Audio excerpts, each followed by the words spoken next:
Hello everyone. In this video we will talk about direct and indirect. So my dear learners, जो class 12, 9, 11 में है और जो अभी बोर्ड के एग्जाम को फेस करेंगे उनके लिए ये सेशन बहुत ही इंपॉर्टेंट होने वाला है। तो सबसे पहले डायरेक्ट और इनडायरेक्ट का दूसरा नाम नरेशन के रूप में जानते हैं। और डायरेक्ट को हम लोग कहते हैं प्रत्यक्ष, इनडायरेक्ट को कहते हैं अप्रत्यक्ष। जैसे मैंने आपसे बात किया तो ये डायरेक्ट हो गया है, हम किसी और के बारे में बात करते हैं तो वो हमारा इनडायरेक्ट होता है। तो ये डायरेक्ट और इनडायरेक्ट का खेल है। तो सबसे पहले हम जानेंगे एक हमारा रिपोर्टिंग वर्ब और रिपोर्टेड स्पीच होता है। तो सबसे पहले जानना होता है डायरेक्ट और इनडायरेक्ट होते क्या है। तो सबसे पहले डायरेक्ट इनडायरेक्ट दो पार्ट से मिलकर बनता है, एक हमारा रिपोर्टिंग वर्ब, एक हमारा रिपोर्टेड स्पीच। अब रिपोर्टिंग वर्ब किसे कहते हैं? जो कॉमा से पहले वाले भाग को हम लोग क्या कहते हैं? रिपोर्टिंग वर्ब कहते हैं।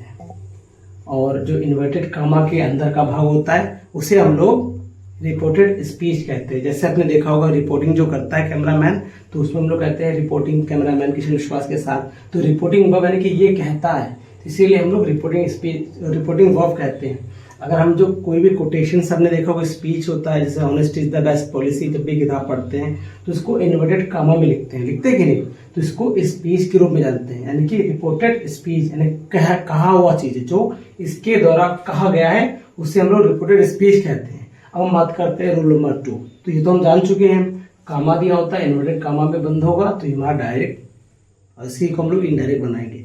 तो आप जानते हैं इनडायरेक्ट बनाने के कुछ नियम। तो सबसे पहले दूसरे नंबर पर जानेंगे इनडायरेक्ट स्पीच में इन्वर्टेड कामा को हटा देते हैं, यानी कि जब हम इसको बनाएंगे ही सेड दैट, अब चेंज करेंगे तो इन्वर्टेड कामा को बिल्कुल ही हटा देते हैं, यानी कि इनडायरेक्ट बनाते समय इन्वर्टेड कामा को हटा दिया जाता है। अब रूल नंबर 3 हमारा क्या है? रिपोर्टिंग वर्ब, यानी कि ये हिस्से की बात कर रहे हैं। रिपोर्टिंग वर्ब के बाद जो कॉमा लगा है, कॉमा, ये कॉमा का प्रयोग नहीं करते हैं।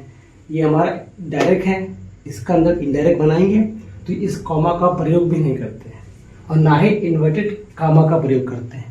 ये हमारा रूल नंबर 3 है। हम बात करते हैं रिपोर्टिंग वर्ब का टेंस कभी नहीं बदलता है, यानी रिपोर्टिंग वर्ब कौन सा पार्ट है? ये वाले पार्ट में जो टेंस है ये कभी नहीं बदलते हैं। इसमें सिर्फ सेड को चेंज किया जाता है और बाकी इसका टेंस कभी नहीं बदलता है। जैसे 5वां नंबर रूल की बात करते हैं तो रिपोर्टिंग वर्ब के बाद उचित कंजक्शन, जैसे दैट, यानी कि इस हिस्से के बाद में यहाँ पे हमें उचित कंजक्शन का प्रयोग करेंगे।